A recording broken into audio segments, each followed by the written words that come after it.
আচ্ছা, তড়িৎ বিশ্লেষণের এমনি বেসিক অংশটা আগের দিন পড়েছি।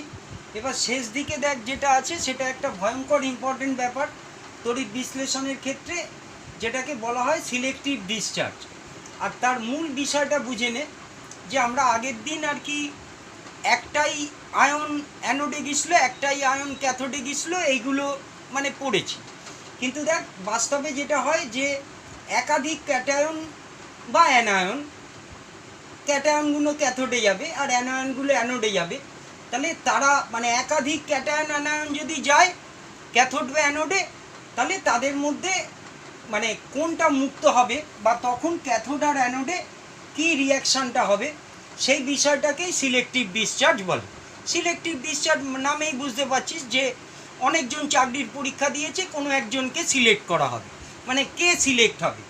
তো সেক্ষেত্রে কোন আয়নটা সিলেক্ট হবে সেটা অ্যাকচুয়ালি তিনটে বিষয়ের উপর নির্ভর করে। তো তার মধ্যে তোর বুঝতে সুবিধে হবে সেইভাবে আমি 1, 2, 3 করে বলছি। তো এমনি নোট করে নিবি। প্রথম যে বিষয়টার উপর নির্ভর করে সেটা কি ইলেকট্রোকেমিক্যাল সিরিজ বা তড়িৎ রাসায়নিক শ্রেণী বলে। এটা অনেকটা সক্রিয়তা শ্রেণীও বটে। তো ধাতুর যেমন সক্রিয়তা, অধাতুর সক্রিয়তা পড়েছিস, তেমনি এটা মোটামুটি লিখে নিবি। সবার নাম আমি লিখিনি, মোটামুটি যেগুলো পপুলার, যেগুলোর মধ্যে থেকে আমাদের প্রশ্ন আসে সেগুলো লিখেছি। তা ক্যাটায়ন মানে যে আয়নগুলো ক্যাথোডে যায় তাদের দেখ সক্রিয়তা শ্রেণী এইটা। তার মানে ওপরে যেটা থাকে সেটা বেশি সক্রিয়, এগুলো যখন ধাতু ফর্মে থাকে। আর মাইনাস আয়নগুলোর ক্ষেত্রেও সক্রিয়তা শ্রেণী মানে এইটা, মানে যত তলায় নাবি এমনি সক্রিয়তা কমে। তবে এইখানে সক্রিয়তা কথাটা একটু বুঝে দেখার আছে যে মানে এইগুলো যেহেতু ধাতু তাই এদের সাধারণ ধর্ম, এগুলো যেহেতু ধাতু এদের সাধারণ ধর্ম হচ্ছে ইলেকট্রন ত্যাগ করা।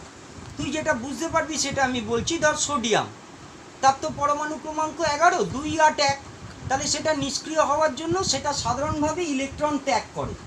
কিন্তু তড়িৎ বিশ্লেষণে হয় কি, এই Na+ আয়নটা, Na+টাতে এমনি ক্যাথোডেই যায়, ক্যাথোডটা নেগেটিভ, সেখানে গিয়ে দেখ ক্যাথোডের বিক্রিয়াটা সে ইলেকট্রন গ্রহণ করে। এই ব্যাপারটা মাথায় রাখিস যে সাধারণভাবে একটা সোডিয়ামের নিজস্ব যা বৈশিষ্ট্য ইলেকট্রন ত্যাগ করা, তড়িৎ বিশ্লেষণের ক্ষেত্রে ব্যাপারগুলো মানে মানে ঘটনাগুলো তাকে ঘটাতে হয় উল্টোটা। সেই জন্যই দেখ যে সিলেকশানের ক্ষেত্রে সেইগুলো কীরকম ভূমিকা পালন করে। তা প্রথমত যে কোনো এখান থেকে একটা আয়ন, এইখান থেকে একটা আয়ন যদি ক্যাথোড আর অ্যানোডে যায় তাহলে তো তারাই আর কি ইলেকট্রন গ্রহণ বা বর্জন করে মুক্ত হবে, সেইগুলো নিয়ে কোনো প্রবলেম নেই। কিন্তু যেসব উদাহরণে মানে একাধিক আয়ন আসবে, আমি তোকে যে উদাহরণটা দিয়েছিলাম যে আগের দিন, সেটা হচ্ছে NaCl এর জলীয় দ্রবণ। তাহলে NaClও রয়েছে আর জলও রয়েছে, তাহলে সেইটা তাহলে এমনি দেখ আয়নিত হবে কীভাবে, NaClটা Na+Cl- আর জলটা H+ আর OH- আয়নিত হবে। তাহলে এই উদাহরণটা যদি, তবে এটা মনে রাখি সেটা আমি আপাতত বলছি লঘু NaCl এর দ্রবণ আর কি, মানে অল্পই NaCl আছে। তাহলে আমি যে কোনো একটা পার্ট বলছি, অন্যটা বোধহয় তুই বলে দিতে পারবি। তাহলে দেখ নাচতে নাচতে ক্যাথোডে যাবে এই দুজন, ক্যাথোডে যাবে Na+ আর H+। এবার সেখানে সিলেকশানের নিয়ম এই তড়িৎ সক্রিয়তা বা তড়িৎ রাসায়নিক শ্রেণী অনুযায়ী যেটার অবস্থান যত নিচে, মানে তড়িৎ সক্রিয়তা শ্রেণীতে বা তড়িৎ রাসায়নিক শ্রেণীতে যার অবস্থান নিচে সেইটা মুক্ত হবে। তাহলে Na+ আর H+ এর মধ্যেই সক্রিয়তা শ্রেণী অনুযায়ী খোঁজ, Na+ এখানে, H+ এখানে, তাহলে সক্রিয়তা শ্রেণীতে নিচে আছে H+।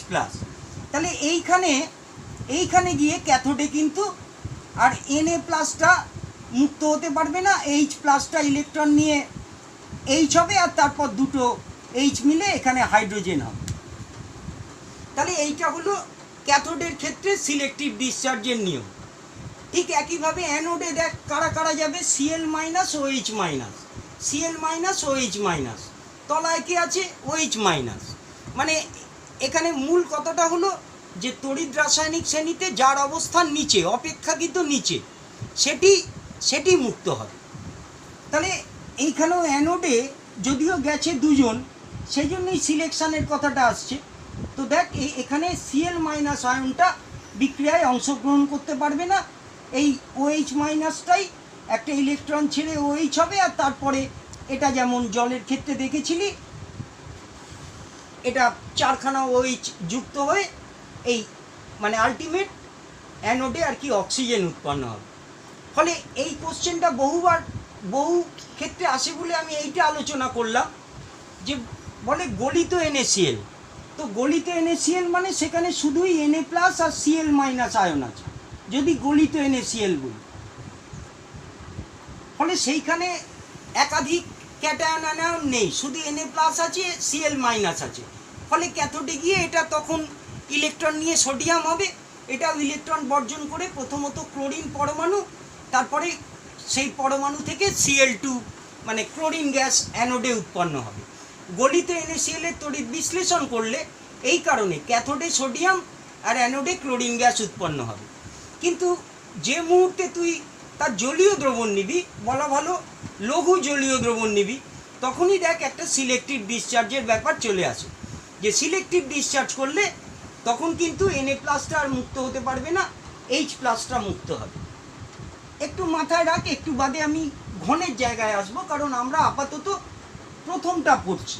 মানে যে তিনটে ফ্যাক্টরের উপর এটা ডিপেন্ড করে, তেমনি ধর তোকে আমি বলছি কপার সালফেটের জলীয় দ্রবণ। এটা আর একটা উদাহরণ বলছি। তো কপার সালফেটের জলীয় দ্রবণ, তাতে কপার সালফেট আছে, ফলে সেটা এইভাবে আয়নিত হয়। আর যেহেতু জলীয় দ্রবণ, সেইটাও দেখ H প্লাস ও H মাইনাস আয়নে আয়নিত হয়। এবার আবার তুই এই সক্রিয়তা শ্রেণী অনুযায়ী মানে বিচার কর লঘু কপার সালফেটের জলীয় দ্রবণ।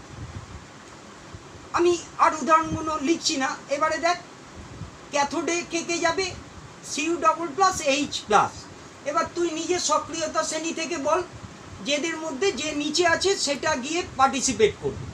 এই সক্রিয়তা শ্রেণী, H এর তলায় কপার থাকে তুই জানিস, তাহলে এখানে সক্রিয়তা শ্রেণীতে যেহেতু কপারটা নিচে আছে, তাহলে দেখ এইখানে বিক্রিয়াটা হবে ক্যাথোডে কপার আর কি পার্টিসিপেট করবে, মানে H প্লাস নয়, ক্যাথোডে বিক্রিয়াটা কপারের হবে, সেটা দুটো ইলেকট্রন নিয়ে কপারে পরিণত হবে।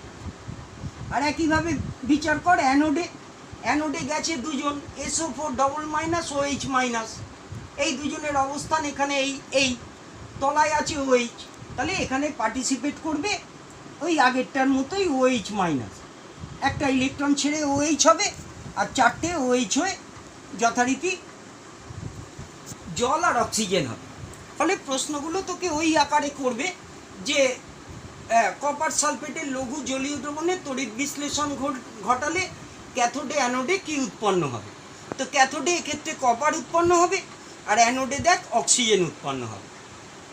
তাহলে লঘু দ্রবণের ক্ষেত্রে আমরা যেগুলো বিচার করি, মানে কোনটা গিয়ে বিক্রিয়া ঘটাবে, সেটার প্রথম পার্টটা হচ্ছে তড়িৎ রাসায়নিক শ্রেণী, এটাকে ইলেকট্রোকেমিক্যাল সিরিজও বলে, ইলেকট্রোকেমিক্যাল সিরিজ। এটা মনে রাখিস, কেমিস্ট্রির বিভিন্ন প্রশ্নে এগুলো ইম্পর্টেন্ট। কিন্তু দেখ আলোচনাটা এইখানেই শেষ নয়, এটা তিনটে বিষয়ের ওপর নির্ভর করে। ফলে সেকেন্ড আর একটা আছে যে কনসেন্ট্রেশন অফ আয়ন, মানে আয়নের গাঢ়ত্ব। ভালো করে শোন, আয়নের গাঢ়ত্ব মানে কনসেন্ট্রেশন। এই একটু আগেই তোকে ধর আমি NaCl এর একটা লঘু দ্রবণ বলেছি, কিন্তু এইবার এটা যদি একটা গাঢ় NaCl এর দ্রবণ হয়, মানে সবসময় তড়িৎ রাসায়নিক শ্রেণীটাই শেষ কথা নয়, কী পরিমাণ আয়ন আছে সেটাও একটা মানে বড় কথা। আর শেষে আমি তোকে পরপর জিনিসটা কিভাবে ভাববি সেইটা দিয়ে আমি শেষ করব। এবার দেখ এটাকে তোর আগের মতো ভাবলে হবে না। এমনি যদি লঘু দ্রবণ হতো তাহলে Na প্লাস আয়ন খুব কম থাকতো, তখন Na আর H প্লাসের মধ্যে এই সিলেক্টিভ ডিসচার্জ অনুযায়ী Hটা আর কি মুক্ত হতো। কিন্তু এটা যদি গাঢ় দ্রবণ হয়, তাহলে এখানে তার মানে প্রচুর NaCl তুই জলে গুলেছিস, প্রায় সম্পৃক্ত যতটা গোলা যায়, তাহলে তখন এই Na প্লাস আয়নের সংখ্যা আর কি প্রচুর হতো। যদি গাঢ় হতো তাহলে Na প্লাস আয়নের সংখ্যা প্রচুর হতো, আর প্রচুর হলে তখন যে আয়নের গাঢ়ত্ব বেশি সেটা মুক্ত হয়। মানে আয়নের গাঢ়ত্বের ওপর এটা নির্ভর করে।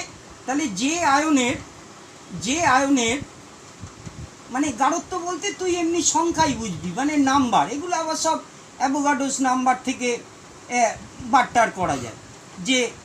যে আয়নের গাঢ়ত্ব বেশি সেটি মুক্ত হয়। মানে এক্ষেত্রে আর কি তড়িৎ সক্রিয়তা শ্রেণীর ব্যাপারটা কাজে লাগে না।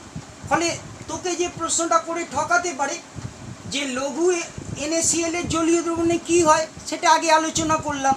লঘু NaCl হলে হাইড্রোজেন আর অক্সিজেন, ক্যাথোডে হাইড্রোজেন আর অ্যানোডে অক্সিজেন উৎপন্ন হয়। কিন্তু এটাই যদি গাঢ় NaCl হয় তাহলে দেখ তখন Na প্লাস আয়নের সংখ্যা যেহেতু H প্লাসের তুলনায় অনেক বেশি, তখন Na প্লাসটা অংশগ্রহণ করে। আর Na প্লাসটা একটা ইলেকট্রন নিয়ে Na হয়, তাহলে ক্যাথোডে তোর সোডিয়াম উৎপন্ন হয়। আর একইভাবে Cl মাইনাস OH মাইনাস সক্রিয়তা শ্রেণী অনুযায়ী OH মাইনাসটার পার্টিসিপেট করার কথা, কিন্তু এটা দেখ গাঢ়ত্বের ব্যাপার আছে। এই Cl মাইনাস আয়নের গাঢ়ত্ব অনেক বেশি, Na প্লাসটা যেমন বেশি ছিল, এখানে Cl এর গাঢ়ত্বটাও বেশি। তাহলে এইখানেও কিন্তু অ্যানোডে তখন Clটা অংশগ্রহণ করবে, একটা ইলেকট্রন ছেড়ে Cl হবে আর দুটো Cl মিলে Cl2 হবে।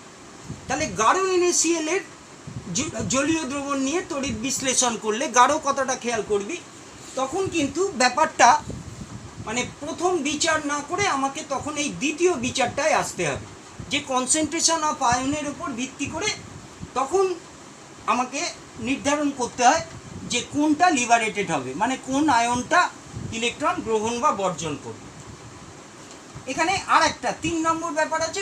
সত্যি বলতে কি এই ইম্পর্টেন্সের দিক থেকে উল্টো আমরা লাস্টে যাব দেখব, সেটা বলে তড়িৎদ্বারের প্রকৃতি, নেচার অফ ইলেকট্রন, তড়িৎদ্বারের প্রকৃতি।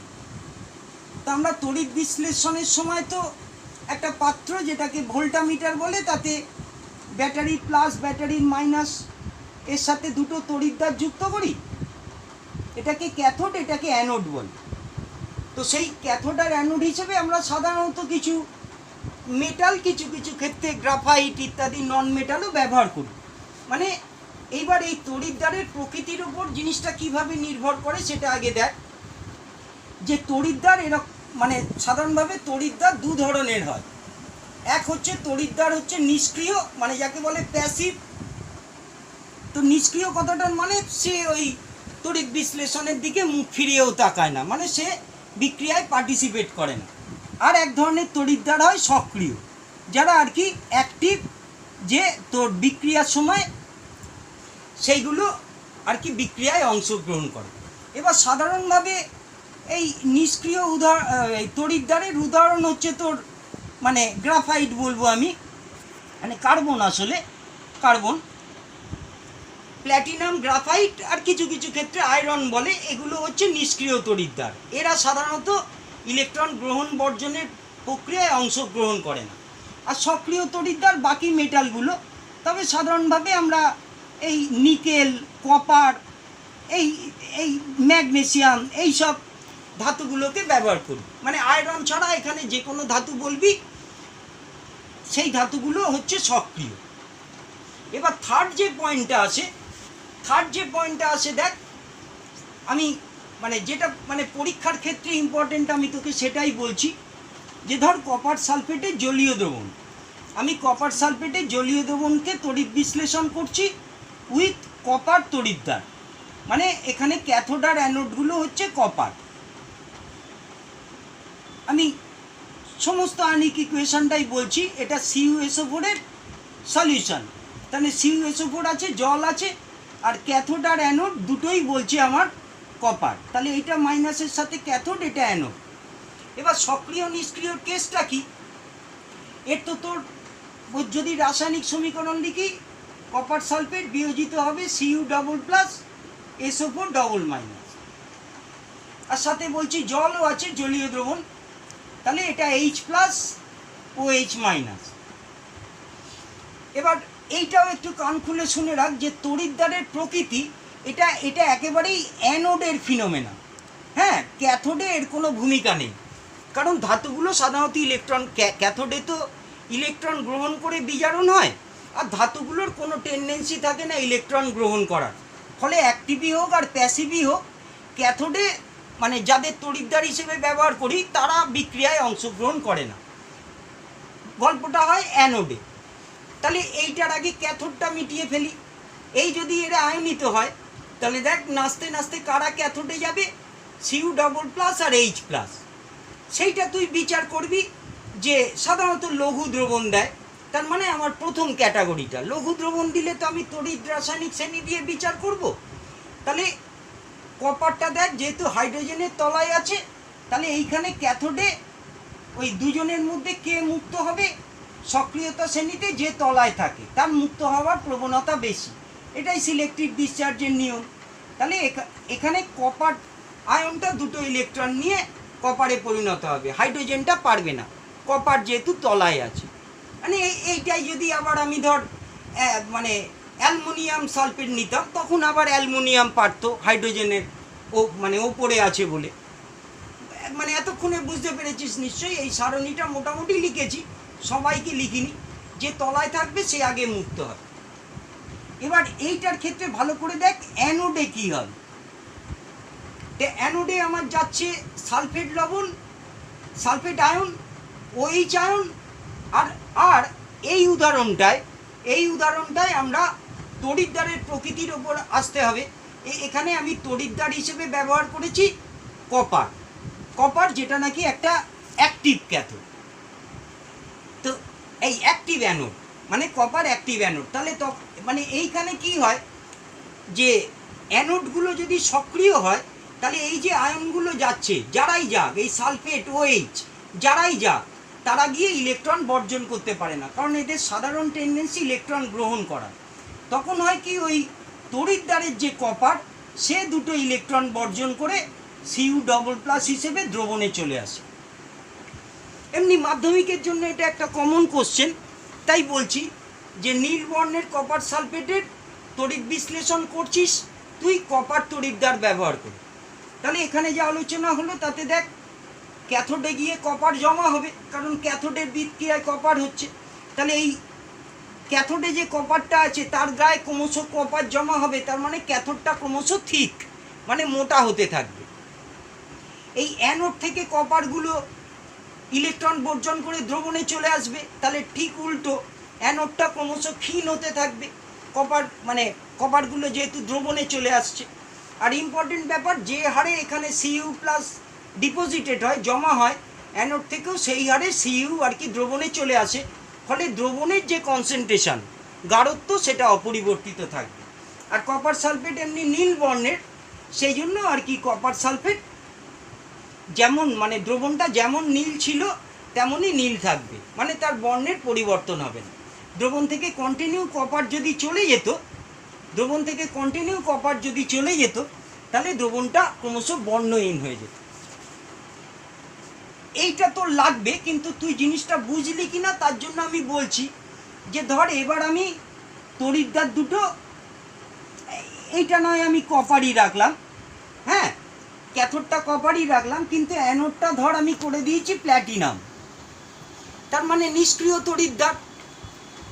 তাহলে এইবারে কি হবে, ক্যাথোডে আমার যাবে যথারীতি Cu++ আর ক্যাথোডে গিয়ে যেটা মুক্ত হবে সেটা যেহেতু লঘু দ্রবণ বলছি, তাহলে এই তড়িৎ সক্রিয়তা শ্রেণীতে কপার যেহেতু নিচে আছে, তাহলে ক্যাথোডের বিক্রিয়াটা এক্ষেত্রেও এটাই হবে।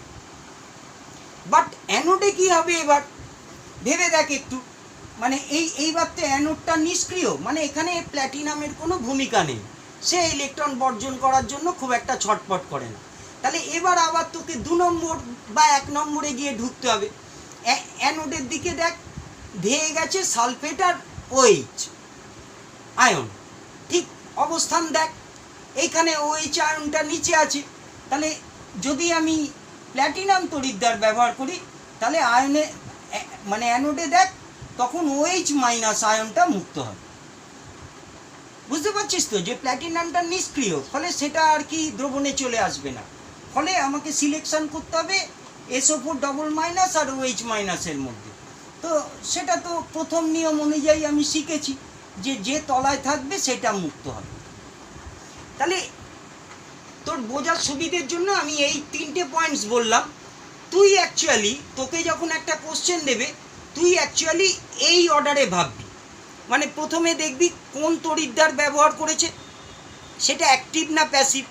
মানে নিজে থেকে বানিয়ে বানিয়ে যদি কোশ্চেনগুলো করতে চাস, তাহলে তুই আগে বিচার করবি 3 নম্বরটা, কোন তড়িৎদ্বার ব্যবহার করেছে, সেটা অ্যাক্টিভ না প্যাসিভ। আর এই অ্যাক্টিভ প্যাসিভ যাই হোক, এই তড়িৎদ্বারের যা গল্পটা হয় সেটা অ্যানোডের বিক্রিয়ার গল্প। আর ক্যাথোডের বিক্রিয়ার জন্য গল্পটা কি? ক্যাথোডে আবার এই তড়িৎদ্বারের প্রকৃতির কোনো ব্যাপার নেই, সেখানে বিচার্য বিষয় হচ্ছে আয়নের গাঢ়ত্ব। তড়িৎ সক্রিয়তা শ্রেণীতে তার অবস্থান যাই হোক, আয়নটার গাঢ়ত্ব যদি বেশি হয়, যে আয়নের গাঢ়ত্ব বেশি হবে সেইটা মুক্ত হবে। আর এটাই যদি লঘু দ্রবণ হয়, তাহলে তুই চলে আসবি প্রথমটায়। তখন এই তড়িৎ সক্রিয়তা শ্রেণীটা খানিকটা মনে রাখবি। মানে মূল কথাটা হলো যে সক্রিয়তা শ্রেণীতে বা তড়িৎ রাসায়নিক শ্রেণীতে যেটির অবস্থান অপেক্ষাকৃত নিচে, সেটি বিক্রিয়ায় অংশগ্রহণ করে। এমনি সিলেক্টিভ ডিসচার্জ তোকে সংজ্ঞা লিখতে বললে তুই যেটা লিখবি যে একাধিক ক্যাটায়ন বা অ্যানায়ন ক্যাথোড বা অ্যানোডে গেলে তড়িৎ রাসায়নিক শ্রেণীতে যেটির অবস্থান অপেক্ষাকৃত নিচে, সেটি বিক্রিয়ায় অংশগ্রহণ করে। কিন্তু একটি ডিটেলে ব্যাপারটা এই তড়িৎ রাসায়নিক শ্রেণী ছাড়াও ভালো করে শোন। 2 নম্বর ফ্যাক্টর হচ্ছে আয়নের গাঢ়ত্ব। যে সক্রিয়তা শ্রেণীতে আমার হয়তো নিচে আছে, কিন্তু এই আয়নটার মানে সংখ্যা প্রচুর বেশি, তখন কিন্তু এইটাই মুক্ত হবে, আয়নের গাঢ়ত্ব। 11-এ গিয়ে এগুলো আরও ভালোভাবে আসবে। আর আপাতত তোকে আরেকটা যেটা এখানে ভালো করে বুঝতে হবে যে নেচার অফ ইলেকট্রোড, ইলেকট্রনের প্রকৃতি, সেইগুলো অ্যাক্টিভ প্যাসিভের ব্যাপার আছে, সেটা অ্যানোডের ব্যাপার। আর এটা তুই মানে এইখানে এই ধরনের যাই নিবি, ধর নিকেল সালফেটের তড়িৎ বিশ্লেষণ করছিস, তাহলে সেটা প্রথমত Ni++SO4 ভাঙবে। আর যদি নিকেল, ধর গাঢ় নিকেলের নিয়েছি, গাঢ় নিকেল সালফেট, তাহলে আমি জলও আছে, তবে কিনা জলের ব্যাপারটা, জলের আয়নটা এটা গাঢ় নিয়েছি, তাহলে নিকেলের গাঢ়ত্ব বেশি, তাহলে ক্যাথোডে কারা যাবে। আর এই তড়িৎ বিশ্লেষণটা আমি ধর করছি নিকেল তড়িৎদ্বার ব্যবহার করে, মানে এখানে যেমন দুটো কপার রেখেছিলাম, নিকেল তড়িৎদ্বার ব্যবহার করে করছি। তাহলে তুই যেন প্রথমে বিচার করবি 3 নম্বর পয়েন্টসটা, তড়িৎদ্বারটা হচ্ছে প্যাসিভ, এই তড়িৎদ্বার অ্যাক্টিভ যেহেতু নিকেল, যদিও তার সাথে ক্যাথোডের কোনো সম্পর্ক নেই। ক্যাথোডে যাবে নিকেল আর হাইড্রোজেন। এবার সত্যি বলতে কি, নিকেল এখানে আমার লেখা হয়নি, নিকেল এই আয়রন আর লেডের মধ্যে কোথাও একটা হয়। তো যদিও দেখ নিকেলটা হাইড্রোজেনের ওপরে আছে, কিন্তু এখানে আমরা যেহেতু বলেছি গাঢ়, তাহলে নিকেলের আয়নের সংখ্যা বেশি, তাহলে ওই হাইড্রোজেন নিচে থাকলেও যার সংখ্যা বেশি সেইটা আগে মুক্ত হয়। তাহলে ক্যাথোডে দেখ নিকেল উৎপন্ন হবে, মানে এই নিকেলটা দুটো ইলেকট্রন নিয়ে নিকেল হিসেবে ক্যাথোডের গায়ে জমা হবে। আর এইবার এই অ্যানোডটায়, অ্যানোডে কে কে যাবে, সালফেট আয়ন যাবে, OH আয়ন যাবে। কিন্তু এবার আমার অ্যানোডটা তৈরি হচ্ছে একটা অ্যাক্টিভ কিছু দিয়ে, তাহলে অ্যানোডটা যেহেতু নিকেল, তাহলে সালফেট বা OH কেউই ওখানে গিয়ে ইলেকট্রন বর্জন করতে পারবে না, বরং নিকেল দুটো ইলেকট্রন ছেড়ে Ni++এর মতো দ্রবণে চলে আসবে। সুতরাং সিলেক্টিভ ডিসচার্জের ক্ষেত্রে এই 3টে ব্যাপারের উপর এটা নির্ভর করে। এক হচ্ছে তড়িৎ রাসায়নিক শ্রেণী, যেটাকে সক্রিয়তা শ্রেণীও বলে।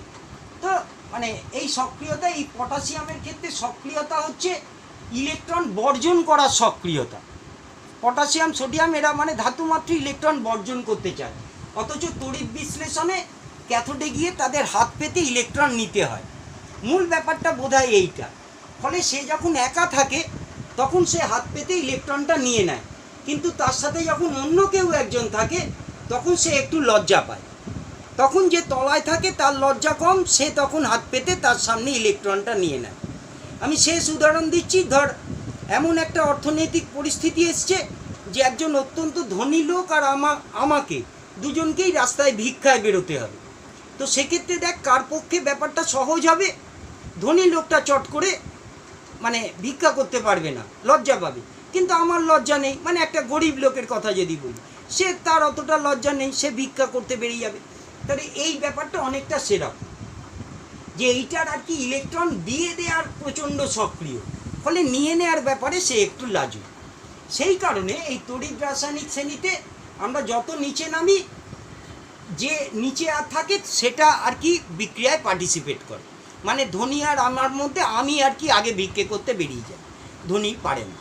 এটা হলো তড়িৎ রাসায়নিক শ্রেণী।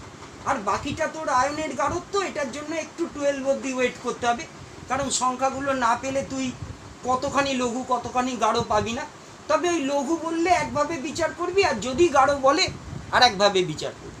যার সংখ্যা বেশি আয়নের, সে সক্রিয়তা শ্রেণীতে যেখানেই থাক, সংখ্যা বেশি হলে সে পার্টিসিপেট করবে। আর থার্ড পয়েন্টটাও ইম্পর্টেন্ট, যে নেচার অফ ইলেকট্রন।